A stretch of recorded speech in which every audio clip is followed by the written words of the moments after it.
Alors bonjour tout le monde, j'espère que vous m'entendez bien. Alors, donc moi je vais vous parler des urgences en médecine vétérinaire.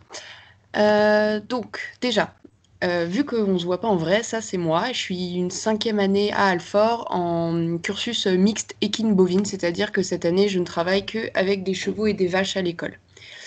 Je suis également vétérinaire urgentiste à Veto 34, c'est une clinique au Perreux-sur-Marne dans le 94. Là, j'assure les urgences la nuit et les dimanches et jours fériés.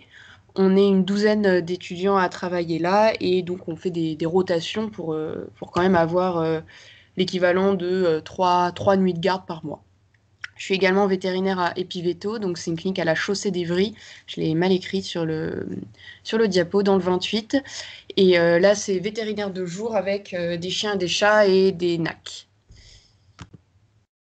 Alors, donc, déjà, il faut parler de la notion de continuité de soins. C'est-à-dire que tous les animaux, que ce soit chiens, chats, vaches, moutons, chèvres et compagnie, peuvent tomber malades entre les horaires d'ouverture.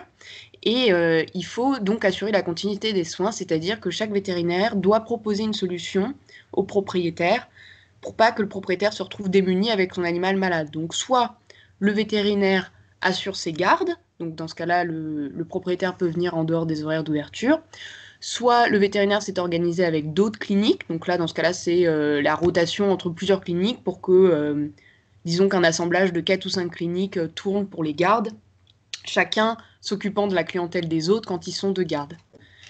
Il y a aussi la création de cliniques vétérinaires spécialisées dans les urgences, donc celles-là sont ouvertes que les jours fériés et les nuits pour s'occuper que des animaux malades en urgence, ils font pas du tout de consultation de jour. Il y a aussi des vétérinaires à domicile qui s'occupent des urgences. En région parisienne, par exemple, il y a Veto Adom, donc là qui s'occupe des urgences à domicile.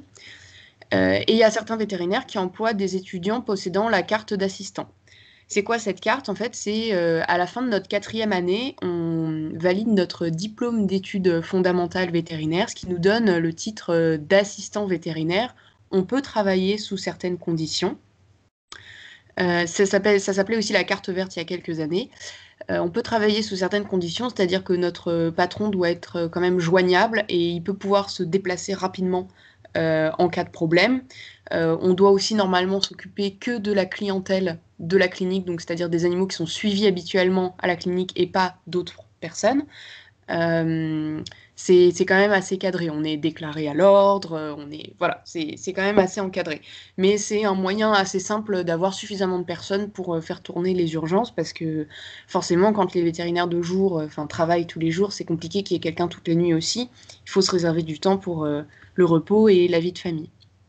Ça, c'était la notion de continuité de soins.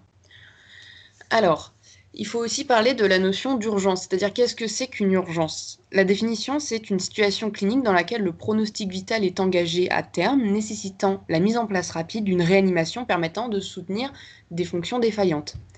Ça, c'est la définition d'urgence. Or, en urgence, quand je reçois des animaux en urgence, il y a assez peu de vraies urgences. Il y a surtout des propriétaires qui ont trop attendu ou qui sont paniqués pour un bobo quelconque qui ne met pas du tout en jeu le pronostic vital de l'animal. Il y a aussi des gens qui peuvent pas consulter en journée parce qu'ils travaillent, ils ont leur vie de famille et donc qui préfèrent consulter le soir. Voilà, donc il faut bien discriminer ce que c'est qu'une vraie urgence que une consultation qui aurait pu être faite de jour, mais là, ça se fait la nuit parce que les propriétaires pouvaient pas venir avant. Il faut aussi mettre en place le triage, c'est-à-dire quel cas est plus important que les autres. Ça, c'est un choix qu'on va devoir faire à chaque moment quand on est vétérinaire urgentiste, c'est qui passe en premier. La définition du triage, c'est une activité qui consiste à établir un ordre de priorité dans la prise en charge. Il peut avoir lieu dans la salle d'attente ou directement au téléphone. On s'occupe de celui qui a le plus de risques de mourir vite. C'est-à-dire, un exemple, un animal qui n'arrive plus à respirer, par exemple un chien qui a mangé sa balle de tennis, qui est coincé dans la trachée, il n'arrive plus à respirer, versus un chat qui s'est fait une plaie à la patte, il va falloir que je m'occupe du chien qui a avalé la balle de tennis bien plus vite que le chat, parce que lui, il risque de mourir beaucoup plus rapidement. Ça, c'est une activité donc qu'on fait à chaque fois, et il faut quand même faire face à la compréhension, la colère, voire le désespoir des gens. Parce que pour eux, leur animal est plus important que tous les autres. Ils sont fiche vraiment complètement que l'autre animal soit dans un cas plus grave, par exemple. Il faut vraiment faire face à ça parce que les propriétaires peuvent être en colère parce qu'on ne s'occupe pas assez vite de leur animal alors qu'on est déjà sur un cas bien plus grave que le leur.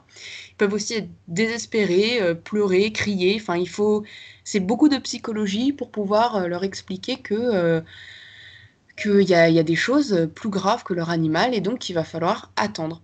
Et souvent, la nuit, bah, on est tout seul pardon, hop, je reviens là. On est tout seul et donc il y a des gens qui patientent et il y en a qui n'aiment pas du tout ça. Donc voilà, c'est une partie vraiment très psychologique de notre métier et il faut l'avoir en tête. On ne s'occupe pas que des animaux, il y a aussi des propriétaires derrière qui ont des demandes, qui ont des sentiments et il faut pouvoir gérer ça en même temps que l'animal.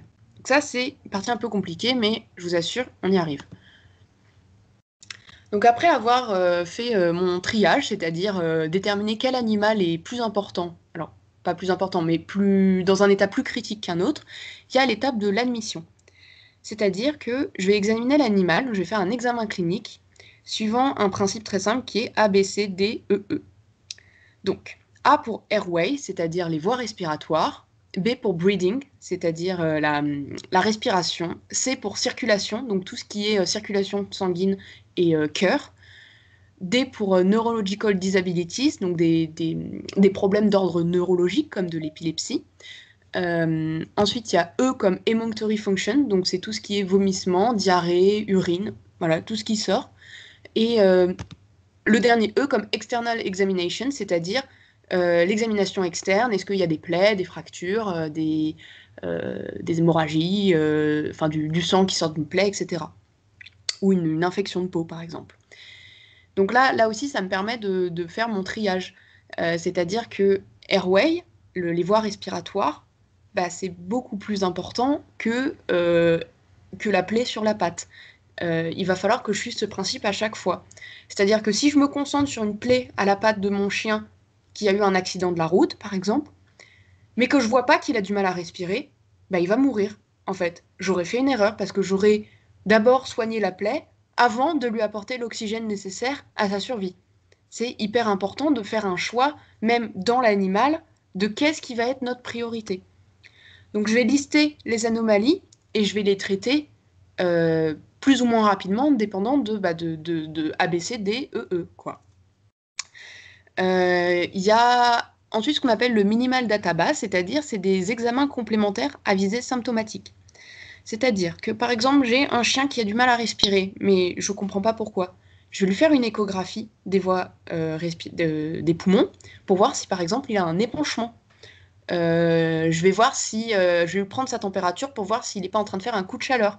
Tout ça, c'est des examens qui correspondent aux anomalies que j'ai repérées. Donc ça aussi, je le fais en routine à chaque fois que j'ai un cas.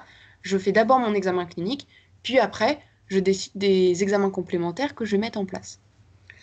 Il y a la notion de diagnostic syndromique versus étiogénique. Moi, en urgence, je vais surtout m'occuper du diagnostic syndromique. C'est par exemple un chien qui a une gastro-entérite. Il a la diarrhée, il vomit. Ben, moi, je m'en fiche un peu, entre guillemets, de savoir si c'est la cause d'un virus, si c'est un truc qu'il a mangé dehors et qui passe pas, si c'est une intolérance alimentaire, si c'est une bactérie, si c'est un corps étranger. Moi, je vais traiter déjà la gastro-entérite. Je vais mettre en place des moyens pour contrer la déshydratation, la nausée, la douleur. La diagnostic étiogénique, donc la cause de cette gastro-entérique, ça va plutôt être l'équipe de jour qui vont s'en occuper pour savoir comment traiter le chien efficacement pour qu'il n'ait plus cette gastro-entérite. Moi, je vais le stabiliser et gérer déjà la nausée, la douleur, la déshydratation. Donc je ne me lance pas forcément dans des examens très poussés d'un point de vue étiologique pour déterminer la cause de la gastro-entérite le soir même. J'ai souvent autre chose à faire. Donc, j'ai eu mon animal. Je l'ai examiné. J'ai mis en place j'ai fait des examens complémentaires à visée symptomatique. Je vais maintenant le réanimer. Cette réanimation, je vais la faire dans l'ordre. Donc ORDRE. C'est-à-dire d'abord oxygène, puis réanimation liquidienne, drogue, donc dans le sens médicament, puis résolution de la cause initiale des détresses, et à la fin, je l'évalue, et on voit selon l'évolution ce qui se passe. C'est-à-dire que, encore une fois, prenons l'exemple d'un chat qui est tombé par la fenêtre. Il a probablement des fractures au niveau des pattes. Mais ça, je m'en fiche au début. Moi, je veux d'abord qu'il respire bien, je vais lui apporter de l'oxygène. Il est certainement en état de choc, je vais lui faire un bolus de liquide, donc avec une voie veineuse, un cathéter, pour qu'il n'ait pas une défaillance au niveau circulatoire. Je vais aussi gérer la douleur parce que, qu'il ait des fractures ou pas, il est tombé par la fenêtre, donc il a mal. Donc, je vais utiliser des morphiniques pour qu'il ait moins mal. Et là, ensuite, une fois qu'il est stabilisé, qu'il respire bien, qu'il a plus mal, qu'il a sa voie veineuse, que je lui ai donné les médicaments qu'il fallait, là, je vais peut-être faire des radios, voir s'il a des pattes cassées et mettre en place un plâtre en attendant le lendemain, peut-être qu'il aura une chirurgie. Mais il faut bien faire ça dans l'ordre pour éviter de passer à côté d'une défaillance qui va le tuer plus tôt que juste une patte cassée. Une patte cassée, ça ne tuera pas un animal tout de suite maintenant. C'est le manque d'oxygène, c'est une hémorragie qui va le tuer plus rapidement. Donc il faut bien faire ça dans l'ordre pour rien oublier. Les urgences, c'est très bien organisé dans le sens où c'est toujours la même démarche, en fait. Si on suit bien notre examen clinique ABCD, EE et une réanimation dans l'ordre, ben, je vais pouvoir soigner mes animaux, pas quasiment tous pareils, mais en suivant la même démarche. Donc en conclusion, les urgences, c'est une énorme partie de notre métier et ça en permanence. C'est-à-dire que même si on ne travaille pas dans une clinique vétérinaire d'urgence la nuit, ben on aura quand même des cas la journée, des gens qui vont appeler parce que là, ça ne va pas tout de suite et qui ne peuvent pas prendre rendez-vous dans quelques heures ou le lendemain. C'est vraiment une énorme partie de notre métier. Et ça, que ce soit si on travaille avec des chiens, des chats, des vaches, des chevaux ou tout autre animal. Et il faut pouvoir faire face à la compréhension des propriétaires. Non, votre animal qui a un abcès sur le dos, je ne vais pas vous prendre tout de suite en consultation parce que j'ai actuellement un animal qui a du mal à respirer dont il faut que je m'en occupe. Et ça, il faut pouvoir l'expliquer au propriétaire et il faut pouvoir répondre à ces questions parce qu'il est dans l'incompréhension. Pourquoi on ne s'occupe pas de mon animal tout de suite alors que son animal est beaucoup plus important que tous les animaux des autres à ses yeux. Et il faut toujours pouvoir faire des choix pour sauver et traiter au mieux les animaux. Et ça sera toute votre vie. C'est-à-dire que la nuit, j'ai pas forcément mes amis qui sont réveillés pour leur demander et vous, qu'est-ce que vous ferez dans ce cas-là, etc. Je dois faire des choix. Et il faut essayer de les faire les mieux possibles. Et ces choix, c'est aussi au niveau du triage, au niveau de l'admission, au niveau de la réanimation. Voilà. Je vous remercie pour votre écoute et n'hésitez pas si vous avez des questions. Alors, vous avez beaucoup d'appels lorsque vous êtes en garde le soir. Bah, ça dépend des cliniques, ça dépend de la taille des clientèles. Là où je travaille à Veto 34, généralement le soir, j'ai 3 ou 4 consultations, peu la nuit. Mais il y a certains jours, comme la nuit entre le samedi soir et le dimanche, il y a souvent beaucoup plus de monde parce que les vétérinaires sont fermés le dimanche, les gens paniquent parce que le lendemain c'est fermé, etc. Il m'est arrivé d'avoir 8 ou 10 consultations en quelques heures. Donc ça, c'est beaucoup. Ce n'est pas trop compliqué à gérer comme le stress, la fatigue à long terme. Bah, c'est difficile à gérer, oui, au niveau du stress, surtout quand on commence, parce qu'on a toujours peur de mal faire. Même si souvent on fait très bien, on fait vraiment de notre mieux. La fatigue aussi, c'est à prendre en compte. Je sais que les nuits de garde, je vais pas forcément dormir beaucoup parce que je suis un peu sur le qui-vive. Je sais que le téléphone peut sonner et je me repose le lendemain. Mais c'est important de savoir comment on gère notre emploi du temps et comment on réagit face au manque de sommeil. Personnellement, je sais que je réagis très mal au manque de sommeil. Vraiment, une nuit où je dors 3-4 heures, je vais mal le vivre, quoi. J'ai vraiment besoin de dormir, mais c'est pas grave, au moins je le sais. Le lendemain, je me réserve du temps pour faire une sieste, pour me reposer, pas des trucs trop prenants. Et s'il faut que j'enchaîne une nuit avec une journée de boulot, j'arrive à le faire, mais je sais que le soir, je me couche à 21 heures, quoi. Il faut pouvoir gérer selon nous comment on gère le stress et le manque de sommeil. Est-ce que j'ai déjà dû à choisir entre deux cas similaires? Pour l'instant, non. J'ai jamais eu deux chats en même temps qui étaient tombés par la fenêtre. Le jour où ça arrive, il va falloir que Bah, il va falloir que j'arrive à gérer les 2 en même temps et c'est ça qui est bien dans la clinique où je travaille, c'est que, bah, j'ai 2 machines à oxygène, donc je peux les mettre à oxygène, tous les 2 en même temps. Les cathéters, ça se pose assez rapidement, donc je pourrais, je pense, les stabiliser assez rapidement avant de voir lequel est en meilleur état que l'autre et nécessite, des soins, plus rapidement que l'autre. Mais c'est difficile, ouais. Je suis d'accord. Il y a des choses, il y a des choix qui sont difficiles à faire. Je suis tout à fait d'accord.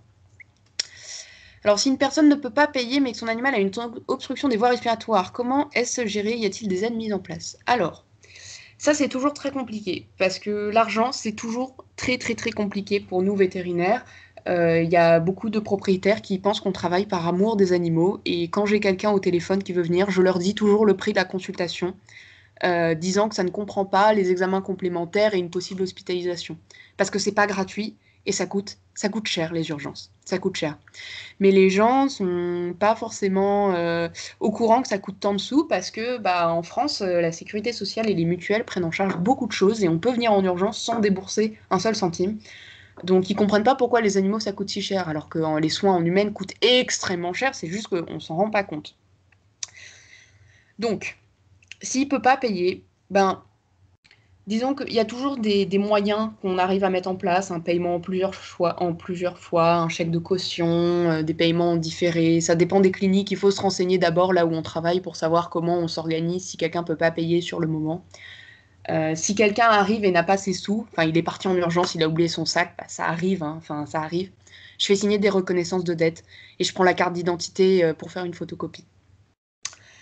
Et dans un autre cas, par exemple, c'est si quelqu'un m'apporte un animal dont il n'est pas le propriétaire. Exemple, quelqu'un qui a trouvé sur la route un chat qui s'est fait taper par une voiture. Là, je suis dans l'obligation de faire les premiers soins, c'est-à-dire le mettre sous oxygène, poser une voie veineuse et lui injecter des fluides et gérer la douleur. C'est mon obligation et je dirais même que c'est éthique. Moi, j'ai fait vétérinaire parce que j'aime les animaux et que je veux pas les laisser souffrir. Donc même si cet animal est à personne, ou alors il est à quelqu'un qui n'est pas au courant que son chat s'est fait écraser, je vais d'abord faire ça. Et après, je vais voir s'il a une puce électronique, cet animal, pour essayer de contacter les propriétaires. Et s'il en a pas, bah, il y a toujours des associations qui sont prêtes à aider à prendre en charge. Et il y a beaucoup de cliniques vétérinaires qui soignent des animaux et qui essayent de les replacer. Ça dépend vraiment des cliniques. Là aussi, faut s'adapter à l'éthique de la clinique. Et si c'est vous, bah, le patron, parce que vous avez votre propre clinique, il faut savoir faire selon son éthique. Et concernant les aides mises en place, il y a aussi des associations qui aident les gens en difficulté. Donc, il faut présenter des relevés de comptes, des impôts, etc. Mais il y a toujours des trucs à faire. Je pense qu'actuellement, c'est quand même dommage de laisser mourir un animal parce qu'on n'a pas d'argent. Il y a quand même des choses qui sont possibles. Alors, autre question, administrer des médicaments avant d'avoir réalisé des analyses un peu plus poussées, n'est pas contre-productif parfois. Ça ne risque pas d'aggraver la pathologie dans certains cas. Donc, quand j'utilise un médicament, j'ai toujours en tête les effets secondaires. Par exemple, un antivomitif, il y en a certaines molécules comme la méthoclopramide, qui a aussi un effet prokinétique, c'est-à-dire que ça va pousser enfin, ça va activer la motilité des intestins. Si j'ai un risque de corps étranger, par exemple un chien qui vomit, c'est un labrador de 3 mois qui a l'habitude de manger n'importe quoi et qui a défoncé la poubelle à midi, qui risque d'avoir mangé du plastique, je ne vais pas utiliser cette molécule parce qu'il y a un gros risque de corps étranger. Et un corps étranger dans l'estomac, c'est quand même beaucoup plus facile à les récupérer qu'un corps étranger dans les intestins. Donc je ne vais pas utiliser cette molécule. J'en ai d'autres qui sont plus sûrs d'utilisation en antivomitif, par exemple le maropitant. Et ça, je sais que ça n'a pas d'effet prokinétique. Donc dans ce cas-là, je vais plutôt utiliser celui-là. Disons que utiliser des antidouleurs, c'est vraiment obligatoire. Enfin, il faut vraiment prendre en compte la douleur des animaux. Euh, et il y en a certains qui ont des effets secondaires, mais il faut aussi utiliser la balance bénéfice-risque. Si j'utilise pas de morphinique, par exemple, pour contrer la douleur, oui, j'aurai pas les effets secondaires de la morphine, par exemple, qui est les vomissements ou un état d'hypovigilance. Mais en même temps, si je traite pas la douleur, mon animal, il va peut-être mourir tellement il a mal. Donc, bénéfice-risque. Il faut toujours utiliser cette balance. Alors, je vois pas d'autres questions. Alors, comment gérez-vous des propriétaires trop virulents quand ils ne comprennent pas que vous avez des cas plus graves? Bah, s'ils s'énervent, moi je les mets dehors, en fait. J'ai autre chose à faire que m'énerver avec les gens. Je reste assez stoïque et je leur dis, bah écoutez, si vous vous énervez, vous voulez pas comprendre, vous voulez pas m'écouter, bah vous allez dehors et vous allez trouver un autre vétérinaire. Parce que moi, je peux pas gérer votre colère, j'ai autre chose à faire. Y en a qui sont trop virulents parce qu'ils veulent pas payer. Ben là aussi, je leur dis, bah moi, écoutez, je suis salarié, on fait comme ça. Si vous n'êtes pas content, vous vous plaignez à mon patron demain. Mais moi, c'est pas ma faute si ça a ce prix-là, en fait. C'est votre animal, il avait besoin de soins. C'est pas ma faute si ça coûte trop cher. Vous verrez ça avec mon patron demain. Et je sais que mon patron, il a l'habitude de ces gens-là. Il va réussir à les convaincre ou euh, mettre en place un paiement en plusieurs fois pour que les gens aient moins de mal à payer, par exemple. Et surtout, il faut pas rentrer dans la colère parce que ça sert à rien. Ça fait perdre du temps, ça fait perdre de l'énergie. Si les gens ils sont en colère, on les met dehors et on se concentre sur ce qui est sur le plus important, c'est-à-dire les animaux à traiter. Est-ce qu'on peut spécialiser en vétérinaire urgentiste ou ça se fait plutôt au sein d'une clinique? Oui, on peut spécialiser en vétérinaire urgentiste. On peut travailler dans les écoles vétérinaires, juste vétérinaire urgentiste. Il y a des cliniques spécialisées dans les urgences. On peut faire le choix aussi de travailler que la nuit, les jours fériés, les dimanches pour faire que des urgences. Oui, on peut être que vétérinaire urgentiste et c'est le choix que certains font. Comment accéder... Oui, pardon, Maud? Il y avait une question plus haut aussi de Johanna qui demandait si c'était difficile de rentrer dans le domaine des urgences pour travailler ou si c'était résident. Ou si c'était... Seulement les internes et les résidents qui pouvaient faire ça. Bah non, parce que moi je suis en 5e année et j'arrive quand même à bien gérer mes urgences. Donc je pense que ma formation et les 4 premières années ont été largement suffisantes pour pouvoir bien gérer mes cas au quotidien. Euh, et, euh, et par contre, quand on va dans des formations, enfin, quand on travaille par exemple en centre hospitalier vétérinaire, il y a certains patrons qui demandent des formations plus poussées en urgence. Euh, mais ça, c'est le choix de chacun. Mais là, en tout cas, avec ma 5e année, euh, c'est c'est suffisant pour moi. Justement, en parlant de ta 5e année, il y a une question, comment gérer les urgences dans les 2 cliniques dans lesquelles tu es et en plus les cours de A5? Bah ça peut être un peu compliqué, mais la 5e année, elle se divise en 2 parties avec, pour moi, des stages, des activités à la clinique de l'école, mais également plein de semaines où je peux écrire ma thèse, parce que le but de la 5e année aussi, c'est d'écrire sa thèse pour pouvoir la passer avant, pour moi, décembre 2021. Donc ces semaines de thèse, je les organise comme je veux. Et donc si je veux partir travailler en Normandie à la Chaussée d'Ivry une semaine, je peux. Ça pose problème à personne tant que ma thèse, bah, je la passe avant décembre 2021. Et mes nuits de garde à côté d'Alfort, bah, j'arrive à les mettre à des moments où je sais que le lendemain, j'ai pas trop de boulot ou que je peux commencer à 9h au lieu de 8h, ce qui me laisse le temps de rentrer chez moi, prendre une douche avant de repartir en cours. C'est vous, dépendant de votre facilité à vous adapter, à avoir un petit peu moins de sommeil à certaines périodes, à travailler votre thèse sur d'autres moments. Voilà, il faut s'adapter, mais c'est faisable. On est beaucoup en 5e année à travailler dans d'autres cliniques en plus de notre formation initiale à l'école.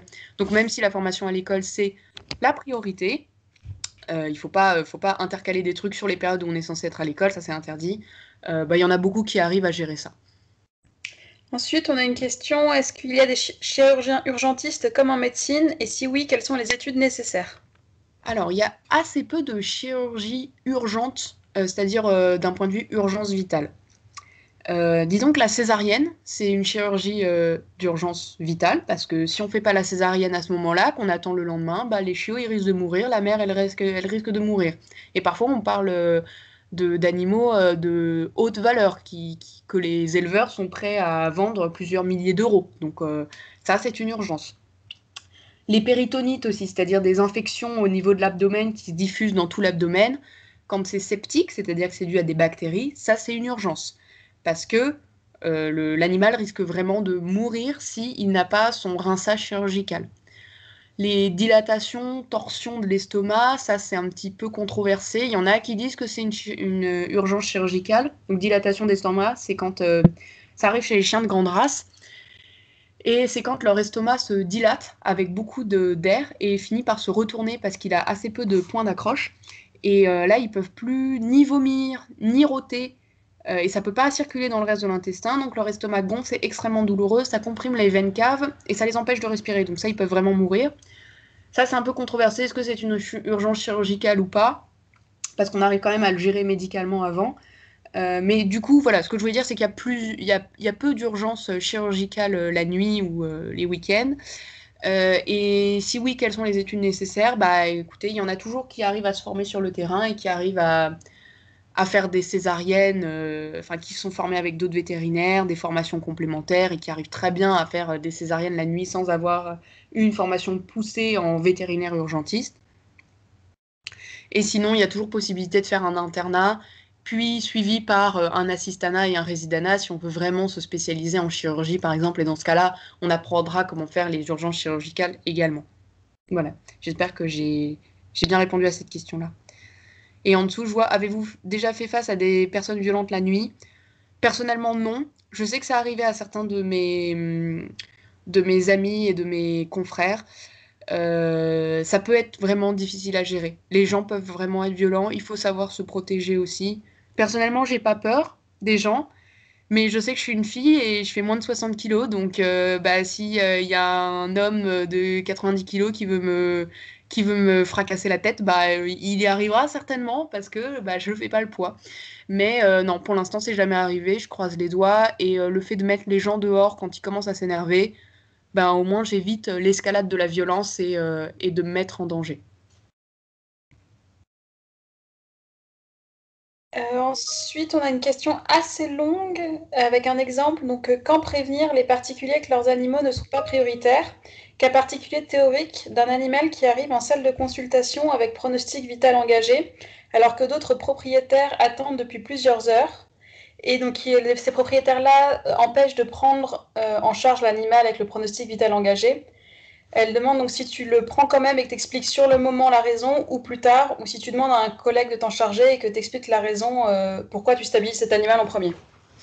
Ben, alors, donc la nuit, je suis souvent toute seule. Donc, enfin, je suis même tout le temps toute seule. Donc, ça, il faut que j'arrive à le gérer toute seule. Et ma priorité, ce sont les animaux. Et un animal qui arrive avec un pronostic vital engagé, eh ben, je vais m'en occuper.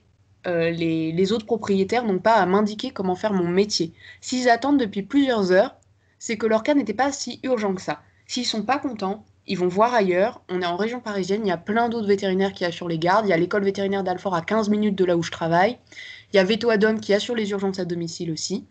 Donc je suis d'accord, c'est attendre plusieurs heures en salle d'attente, on l'a tous fait quand on est allé nous-mêmes aux urgences humaines. C'est fatigant, c'est stressant, on a mal, on veut que ce soit nous, mais moi ma priorité c'est les animaux et si quelqu'un est là depuis plusieurs heures, bah soit il est pas content et rentre chez lui, soit il attend encore. Mais je prends toujours en charge l'animal en premier et parfois ce que je leur explique quand ils comprennent vraiment pas, c'est imaginer. Imaginez c'est votre chien là qui est en train de se vider de son sang. C'est votre chien qui arrive plus à respirer. Est-ce que vous voulez que je fasse passer en premier le chat qui a un abcès sur la patte depuis plusieurs jours? Non, généralement les gens ils disent ah bah non, mon chien serait plus urgent. Bah voilà, exactement. Donc je suis désolée, vous allez encore attendre un petit peu. Et bon, si j'ai un collègue à côté de moi, c'est encore plus simple parce que je le laisse se dépatouiller avec cette situation et moi je m'occupe de l'animal. Mais bon, comme souvent je suis toute seule, il faut que j'assure et la communication et la médecine. À partir de combien d'années d'études peut-on commencer à exercer? Bah là, moi je suis en cinquième année, donc ça fait 4 ans que je suis à l'école vétérinaire. Et comme j'ai obtenu ma carte d'assistant à la fin de l'année dernière, je peux commencer à travailler en tant que vétérinaire assistant. C'est bien organisé, je dois être déclarée à l'ordre. Il faut que mon patron soit joignable et puisse venir rapidement au cas où il y a un problème. Je dois normalement gérer que la clientèle de la clinique, donc les animaux qui sont bien suivis. Donc voilà, combien d'années d'études j'ai? 4. Et combien d'années d'expérience j'ai? Bah 0. J'ai commencé à travailler au mois de juillet, donc ça fait que quelques mois. Mais je m'en sors quand même bien. Pourrait-on avoir vos coordonnées de mail pour avoir plus d'informations sur votre parcours? Bah écoutez, moi ça me dérange pas, je vais mettre mon mail de l'école dans la barre de questions, comme ça vous pouvez m'envoyer un mail, n'hésitez pas. ça me dérange absolument pas. Hop, et voilà, je l'ai envoyé. Est-ce que les employeurs ne sont pas trop rebutés à embaucher des 5e années? Bah, ça dépend lesquels. Il y en a qui sont contents de nous employer parce qu'ils nous payent moins cher qu'un vétérinaire thésé, déjà. On est payé selon nos années d'expérience et si le fait on a aussi, et si on a eu notre thèse ou pas. Moi, je suis payée en tant que vétérinaire échelon 1, c'est-à-dire assistant en 5e année, non thésé. Donc forcément, je suis moins payée qu'un vétérinaire thésé et il y a certains vétérinaires que ça arrange. Et en plus, bah, les 5e années, enfin nous on est en 5e année, on n'a pas de vie de famille, on n'a pas souvent, enfin la plupart du temps on n'a pas d'enfants, on n'a pas de grosses responsabilités en plus, donc c'est plus facile pour nous de travailler la nuit que qu'une vétérinaire qui a 2 enfants en bas âge, quoi. Donc souvent ils sont contents de nous avoir parce que ils peuvent enfin on a plus de disponibilité que d'autres personnes, on leur coûte un petit peu moins cher. Et c'est aussi très valorisant pour certains patrons d'aider des jeunes à démarrer et d'aider des jeunes vétérinaires à prendre leur envol. Il y en a beaucoup, ils trouvent ça hyper gratifiant. Là où je travaille en Normandie, j'assure que des consultations de jour, pas des consultations d'urgence, avec un patron qui est hyper content de m'avoir, qui a, du coup, bah, je peux lui indiquer les dernières nouvelles en tant que médecine des animaux, parce que lui, il a été diplômé il y a quand même 25 ans, donc j'ai des connaissances un petit peu plus actualisées. Il est content de me montrer comment faire cette chirurgie, qu'est-ce qu'il ferait dans ce cas-là. C'est un vrai moment d'échange et de communication. Moi, j'aime beaucoup et lui est très content de m'avoir, moi, même si parfois je fais des erreurs, parfois je pose des questions qui peuvent paraître bêtes, mais c'est pas grave. On débute tous. Faut pas avoir peur de débuter. On commence toujours, quoi. Moi, je prends toujours cet exemple, c'est quand on est en voiture, on a eu notre permis il y a pas longtemps et on se fait klaxonner par des gros connards, excusez-moi l'expression. On se fait klaxonner parce qu'on va pas assez vite ou qu'on est un petit peu hésitant. Ces gens-là, ils n'ont pas eu leur permis dans le ventre de leur mère. Ils ont aussi eu leur permis à un moment ou à un autre. Ils ont oublié que, bah, à un moment aussi, ils ont été hésitants et peut-être pas trop rapides. Mais on passe tous par là. On passe tous par là. Est-ce que ça arrive d'enchaîner des journées de cours et des nuits de garde ou est-ce que vous décidez de votre emploi du temps? Alors oui, ça m'arrive. Personnellement, je le vis assez mal parce que moi, j'aime beaucoup dormir en fait. J'ai besoin de dormir, j'ai besoin de me reposer, j'ai besoin de temps pour moi. Et donc oui, c'est moi qui décide de mon emploi du temps, c'est-à-dire qu'on s'organise avec les autres personnes là où je fais des gardes la nuit et on fait notre emploi du temps 1 mois et demi, 2 mois à l'avance et on s'organise pour que ça arrange tout le monde. Mais ça arrive que j'enchaîne des nuits de garde et des journées de cours, même à la clinique. Là, actuellement, je suis à la clinique équine de l'école pour ma formation. Voilà, jeudi soir, j'étais de nuit. J'ai dormi 4 heures parce qu'on a eu un cheval qui est arrivé en colique. Donc ça aussi, c'est une urgence. Et j'ai enchaîné avec la journée. Ben, voilà, hier soir, je me suis couchée à 21 heures. Du coup, j'ai dormi 12 heures d'affilée. mais, mais oui, ça m'arrive et j'essaye de décider mon emploi du temps pour que ça m'impacte le moins possible. Voilà. Est-ce que j'ai répondu à toutes les questions? J'en vois pas d'autres dans le chat, donc je pense. Ok, bon bah super. Donc vous avez mon mail dans le chat si vous voulez m'envoyer d'autres Il y a une questions. question qui vient d'arriver. D'accord. Quel est votre ressenti par rapport à vos études vétérinaires et est-ce que vous pensez faire des urgences vétérinaires toute votre vie? Bah quel est mon ressenti? Bah c'est la 5e année que je suis en études vétérinaires et j'ai hâte que ça se finisse parce que bah j'ai fait la prépa avant, je suis à ma 7e année d'études. J'ai envie de partir de l'école, j'ai envie de commencer, de me lancer dans le grand bain, de changer d'air, d'avoir ma maison, ma vie, voilà quoi. Donc j'ai envie de me lancer, mais je suis très contente de mes études. Franchement, je pensais pas que débuter comme ça en fin de 4e année, au mois de juillet, quand j'ai commencé les gardes et à travailler en Normandie, je pensais pas que ça se passerait si bien. On est quand même, je trouve, dans l'ensemble, très bien formés. Il y a plein de choses que j'avais jamais faites et que j'ai réussi à faire seulement avec la théorie et mon sens pratique, quoi. Et est-ce que je pense faire des urgences vétérinaires toute ma vie? Actuellement, non. Parce que c'est quand même très prenant et assez stressant dans certains cas. Donc je pense pas faire des urgences toute ma vie. Mais par contre, la continuité des soins, c'est primordial. Donc si moi je fais pas des urgences, il va falloir que je trouve une manière d'assurer la continuité des soins des animaux de ma clinique. Donc peut-être en faisant quelques urgences, mais pas beaucoup. Ou alors organiser un tour de garde avec plusieurs cliniques. De toute façon, il va falloir qu'on s'organise. Les urgences, ça reste partie intégrante de notre métier. Et même en journée, on a des urgences qui arrivent. Et donc là, oui, l'animal en urgence, il est vu plus rapidement que le vaccin du chat à faire, quoi. Donc ça fait quand même partie de notre métier. Donc des urgences de nuit, je suis pas sûre d'en faire toute ma vie, mais des urgences tout court, ça fera toujours partie de mon métier.